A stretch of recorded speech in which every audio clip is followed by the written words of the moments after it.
se le pasó por alto o se le olvidó, pero teniendo en cuenta el conflicto armado en Colombia se origina en la posesión y utilización de la tierra. No mencionó usted nada en cuanto a las recomendaciones a futuro sobre este tema tan importante, tan fundamental para el país, porque partimos de la base de que fue un conflicto social por intereses económicos y ahí está la utilización y la posesión de la tierra. ¿Cómo hacemos? ¿Una ronda de preguntas? Sí. Hagamos 5 preguntitas y vamos resolviendo. Gracias. Comisionado, nuevamente le reitero el saludo. Mucho gusto, Orlando Correa, de El Diario del Llano.com y el periódico Hola Casanare. Comisionado, la pregunta mía, porque entendí que gran parte de esa verdad del informe final se la entregaron a la comisión diferentes organizaciones a través de informes. En Casanare 25 informes, dice usted, recaudaron testimonios y demás. A esos informes, que muy seguramente prepararon organizaciones de víctimas, en fin, ¿la comisión como tal les hizo alguna curaduría o simplemente los asumió como verdad verdadera y ya?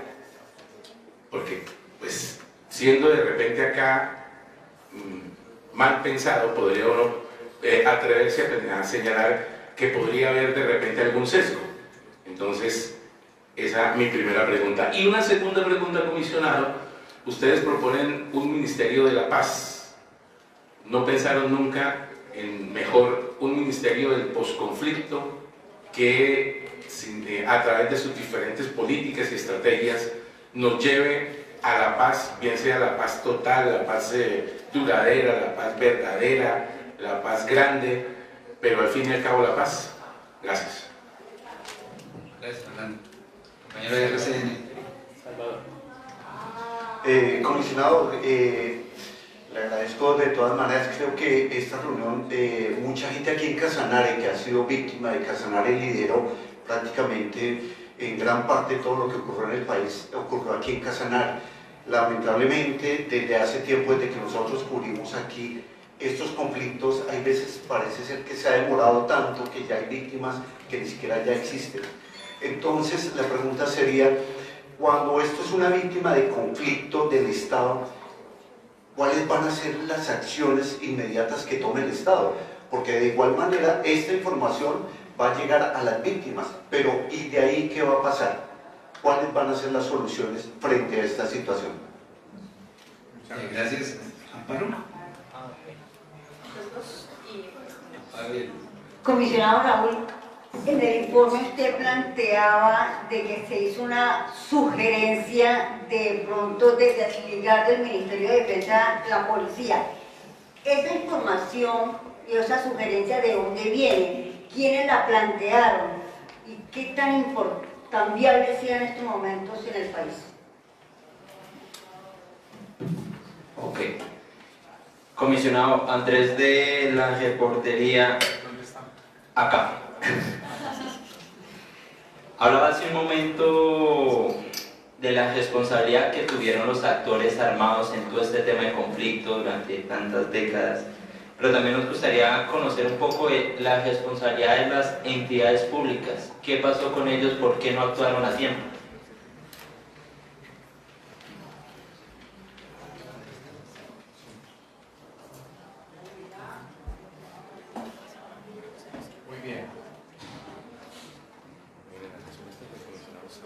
Bueno, muchísimas gracias por la riqueza y como ven son una cantidad no de preguntas, de temas muy grandes.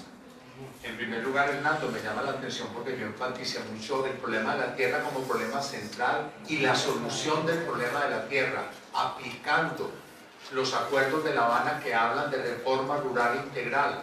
Lo que pasa es que no hay tiempo ya de desagregar toda la cosa, pero nosotros hablamos de la necesidad de una reforma rural integral, pero lo dije, que al campesino no solamente se le reconozca el derecho a la tierra y el catastro multipropósito y la legalización de la propiedad, sino que se le den las condiciones para poderla utilizar y se respete la economía campesina y las zonas de reserva campesina y se dote al campo, lo dije, de escuelas, carreteras, viviendas, etc. O sea, Me parece que si no enfaticé lo suficiente, gracias por tu pregunta para enfatizarlo, pero así como entendemos que la tierra está en el núcleo del problema, entendemos que si ese no se resuelve, la cosa no va a tener salida y proponemos cosas concretísimas como estas, que yo diría que se enmarcan fundamentalmente en hacer efectivos los acuerdos de La Habana, pero en hacer ese replanteamiento de la relación campo-ciudad y reivindicar la dignidad de los campesinos.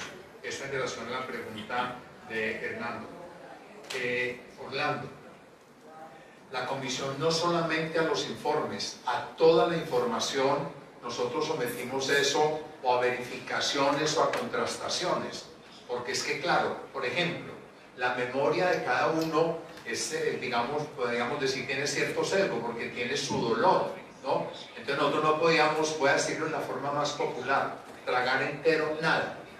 Ni inclusive, tengo que decirle, a nosotros los militares fueron de las organizaciones que más informes nos entregaron. Inclusive en febrero de este año, el señor presidente de la República, en un acto muy solemne en Tocancipá, le entregó a la comisión La Verdad de la Fuerza Pública, un documento que se llama Aportes a la Verdad. E inclusive lo que dice ahí, que nosotros lo leímos, porque eso también les tengo que decir, todos los informes los estudiamos. Nosotros teníamos un equipo de investigación porque no éramos solo los 11 comisionados.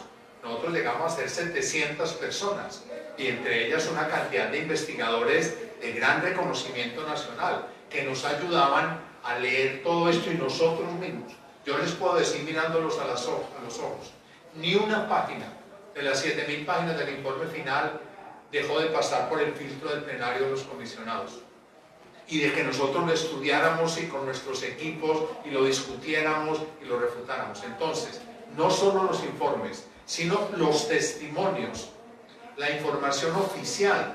Por ejemplo, nosotros recibimos, porque le solicitamos a la fuerza pública alguna información reservada.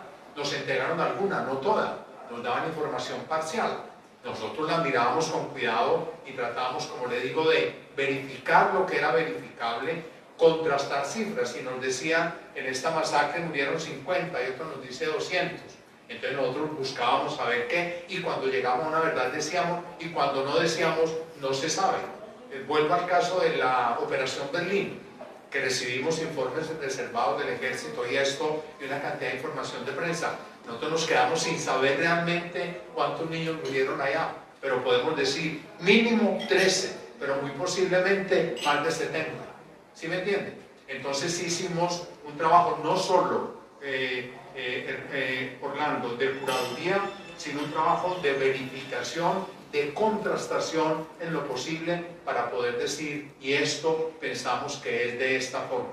Y eso ya en toda la historia, porque este capítulo histórico hubo que contrastar mucho, porque hay muchas versiones de cuál fue el éxito de la reforma agraria de Lleras o tal cosa, o cuál fue el proceso de la NUC. Hay una cantidad de versiones. Nosotros nos cuidamos mucho de hacer eso y por eso creo que ofrecemos una verdad, digamos, respetable, para decir lo mínimo. Sobre la pregunta de RCN, sobre la Perdón, del Ministerio del Posconflicto. Ya. No, nosotros pensamos, es que realmente no hay posconflicto, de hecho aquí el conflicto siguió. Nosotros hacemos una apuesta ya definitiva, que hay que dejar ya de andar, sino de llegar a la paz grande. Y por eso nosotros hacemos una propuesta, no de un ministerio del posconflicto, sino un ministerio de la paz que logre, por una parte, colocar la paz como ese objetivo nacional de la sociedad y del Estado, por una parte, y por otra, que articule la cantidad de instituciones que están ahí, que tienen que ver con esto, y que unas están ahora en el Ministerio de Agricultura, y otras en el Ministerio de Hacienda, y otras en el Ministerio del Interior, etcétera. Entonces, que se articulen esas cosas. Yo diría, lo esencial es que se dé esta articulación. Si para eso conviene un ministerio, muy bien, pero lo esencial, insisto, no es la cuestión, digamos así, déjenme decirlo burdamente, no es la burocracia. Lo que resuelve la paz no es una burocracia nueva, sino que estas cuestiones se articulen y que tengan poder y que se escuchen al interior del gobierno. Sobre lo que decías, por una parte, siempre tú dijiste una cosa muy inteligente, ¿no? En cierta forma lo que pasó en el país pasó en Casanare, o sea, aquí hay una cosa como de doble línea. lo que pasaba en las regiones era el reflejo de lo que pasaba en el país, y el conjunto de lo que pasaba en el país era el producto de estos acontecimientos regionales. Por eso esta dinámica regional nacional del conflicto armado. Y sí, la Comisión toma muy en serio la reparación de las víctimas, y una de las grandes recomendaciones es una reparación integral a las víctimas, que no es solo la reparación económica, sino que es el reconocimiento de la responsabilidad. Este punto del reconocimiento tiene un papel enorme en la reparación de las víctimas, y la Comisión de la Verdad hizo un trabajo muy grande en más de 70 actos de reconocimiento de responsabilidades, o de las guerrillas, o de los paramilitares, o inclusive en algunos casos de la fuerza pública, porque también la fuerza pública, algunos exmiembros fundamentalmente, no miembros activos, llegaron a reconocer. No sé si ustedes se acuerdan cuando hicimos en Bucaramanga un acto de reconocimiento sobre las universidades, que el general Naranjo, que fue vicepresidente del país, que fue director general de la policía y que fue jefe de inteligencia de la policía, y él reconoció que habían tratado a la universidad como un enemigo interno, que eso era incorrecto y que habían perseguido estudiantes, que él pedía perdón públicamente porque eso era equivocado y había que replantear la relación universidad-fuerza pública, por ejemplo. Pero así ha habido otro reconocimiento de los militares, de las guerrillas.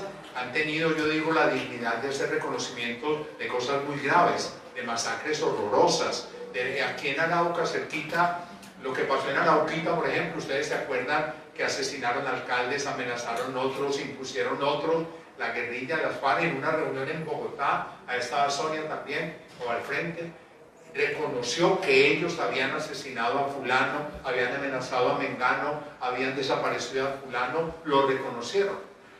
Los paramilitares, yo mantengo todavía aquí en la mente el reconocimiento que hicimos en Cúcuta, de ese horror de Juan Frío, acuérdense de los hornos crematorios, y La Verde, Jorge Iván La Verde, alias el Iván en la guerra, él fue con otra ex paramilitar, una mujer, además como que era, ella misma me dijo, yo era terrible, donde yo llegaba la gente temblaba, me lo dijo ella misma ese día, una paramilitar y otro paramilitar, y la gente víctima de ese horror de las incineraciones familiares y la población de Juan Frío, y ahí él fue capaz de reconocer. Le preguntaba a una señora, vea, mi hijo se llamaba así y tal, y él buscaba en su libreta, sí señora, a él lo asesinaron, yo lo mandé matar porque él le transportaba en un jeep gente a la guerrilla, y yo lo mandé matar y después mandé que lo cremaran. O sea, y estos actos tienen un poder de recuperación, de reivindicación, de reparación para las víctimas muy grande. O sea, volviendo al punto, buscamos que haya una reparación integral, y la reparación tiene que ver mucho con que se reconozcan las cosas, y ahí tenemos que decir, al Estado le hace mucha falta reconocer cosas. Por ejemplo, hace rato que el ejército debía reconocer los falsos positivos, y eso no se ha podido lograr. Yo espero, les digo aquí en confianza, que en el nuevo gobierno y con el nuevo ministro de la Defensa llegue un momento en que el Estado y el ejército colombiano y las distintas fuerzas de seguridad reconozcan este crimen de lesa humanidad que fueron las ejecuciones extrajudiciales. Que la JEP marcó una cifra que se ha vuelto emblemática, 6.402. Nosotros respetamos esta cifra, pero creemos que fueron más, por lo menos 8.000. Tiene que llegar un momento en que el Estado reconozca eso, porque si no se reconoce, o si reconoce solo un sector, no llegamos a la paz completa. Entonces, para redondear la pregunta, planteamos con claridad la necesidad de la reparación integral, que pasa por reconocer su dignidad, por que se reconozca la verdad de las cosas, ojalá en caso de que haya desaparecido se encuentren, la justicia, que tiene un poder reparador enorme, y por suerte tenemos la JEP que está haciendo su tarea bastante bien. Entonces, que sumando todo eso haya una reparación integral a las víctimas. Amparo, preguntadas por lo de la policía. Eso no es original de la Comisión de la Verdad. Esa discusión y esa propuesta viene dando vueltas en el país hace rato, que varios sectores sociales han planteado, y sobre todo eso se ha agudizado en momentos de protesta social, donde hay intervención de la policía y en concreto del ESMAD, etcétera, Eso no es una propuesta original de la Comisión de la Verdad. Nosotros lo que hicimos fue, en esa discusión y en ese análisis sobre ese problema de la seguridad, encontrar que realmente hay que replantear el papel de la policía. Eso es lo fundamental, que hay que hacer una policía ciudadana, una policía no armada, una policía para la convivencia, una policía para la protección de los defensores de derechos humanos. Esa es la policía que queremos. Y por lo tanto, pero lo esencial es eso. Lo otro es complementario, ojalá que entonces pase a otro ministerio, que puede ser el de la paz o el del interior, ¿sí me entiende? Pero lo esencial no es en dónde está la policía, sino cómo entendemos el papel de la policía en la sociedad y qué se pone a hacer la policía en esta sociedad en paz que estamos proponiendo. ¿Está claro? Muchísimas gracias, Amparo. Y finalmente, Andrés. Mire, en el tema de las responsabilidades del Estado y de las organizaciones e instituciones del Estado, la Comisión de la Verdad, por mandato, eso no fue iniciativa nuestra, por mandato nos correspondía también establecer las responsabilidades del Estado y las instituciones estatales en la guerra. Y yo creo que nosotros lo hicimos en una forma muy responsable, porque nosotros no nos fuimos a decir, como algunos han salido a decir ahí, que la Comisión lo que hace es responsabilizar al Estado de todo, no. Nosotros señalamos las responsabilidades de cada uno y, obviamente, dentro de esas responsabilidades señalamos las responsabilidades del Estado. Déjenme poner un ejemplo. Tenemos el caso de los homicidios en esta guerra. Nosotros hacemos una discriminación. ¿Quiénes son los principales responsables de los homicidios en la guerra? Entonces encontramos, el primer responsable de casi la mitad de los homicidios en esta guerra son las organizaciones paramilitares. En segundo lugar, las guerrillas. Y dentro de las guerrillas, especialmente las FARC y con menor porcentaje el ELN. En tercer lugar, donde eran como combinaciones de actores. Y en cuarto lugar, el Estado, que responde aproximadamente por un 12% de los homicidios. Entonces nosotros no estamos diciendo el Estado es el responsable de los homicidios. Estamos diciendo el Estado también es responsable de los homicidios, ¿no? Con la desaparición forzada igual. Y entonces, por ejemplo, en el caso de las ejecuciones extrajudiciales, ahí el responsable prácticamente único es el Estado, en alianza muchas veces con organizaciones paramilitares, como pasó dramáticamente aquí en Yopal, para hablar pues así ya con localización, y en varios municipios del departamento. Entonces la Comisión hace un señalamiento de las responsabilidades estatales y de las distintas instituciones del Estado, porque es que en el informe nosotros hablamos de las responsabilidades del DAS rural, de las responsabilidades de muchos notarios en la cuestión de la apropiación de la tierra y de la certificación de esa tierra, de las responsabilidades de muchos fiscales, que en la mayoría lucharon por la justicia, pero que en algunos casos fueron también cooptados por algunas de las organizaciones armadas. El caso, por ejemplo, de Cúcuta, en donde hubo una fiscal que era paramilitar, y los paramilitares tenían oficina al frente de la fiscalía, y circulaba la información como si fuera una sola cosa. Nosotros señalamos eso, al tiempo que reconocemos el valor de los fiscales que dieron su vida. Acuérdense de La Rochela, por ejemplo, de las fiscales que dieron su vida por hacer su tarea, o que tuvieron que ir al exilio, y tenemos unas entrevistas conmovedoras de fiscales que tuvieron que salir y que además viven. Me llamó mucho y me dolió mucho la atención una fiscal que había trabajado aquí en el CTI y está lavando baños en Canadá para ganarse la vida. Entonces la Comisión hace un reconocimiento y con ejemplo, porque nosotros no hablamos desde la teoría. Mira, a diferencia de muchos informes académicos y eso de universidades que nos han servido mucho y respetamos, y yo soy universitario, soy académico y soy investigador, pero la Comisión no partió de hipótesis académicas. La Comisión partió de la realidad que encontramos, partió del dolor de la gente, partió del sufrimiento de la gente, partió del valor de la gente. Esos son los hilos conductores de la investigación de la Comisión. Entonces sí, nosotros sí señalamos con valor, digo yo, eso también les quiero decir, nosotros buscamos un informe que fuera valeroso y lo estamos haciendo y defendiendo, porque ahí nosotros, déjenme decirles con franqueza, metemos el dedo en la herida. Nosotros no nos quedamos por los laditos, no, nosotros metimos el dedo en la llaga o en otra forma de decirlo. Yo creo que nosotros le dimos a la culebra en la cabeza. Nosotros no nos quedamos diciendo, esto fue una cosa aquí de buenos y malos y tal cosa, no. Dijimos las cosas como son y hacemos propuestas audaces que esperamos tengan audiencia. No sé si queda respondido. Me disculpan si me estoy, pero es que la culpa no es mía, sino de la magnitud de los temas que ustedes ponen, entonces no se pueden evacuar de un pupitrazo, sino algún comentario.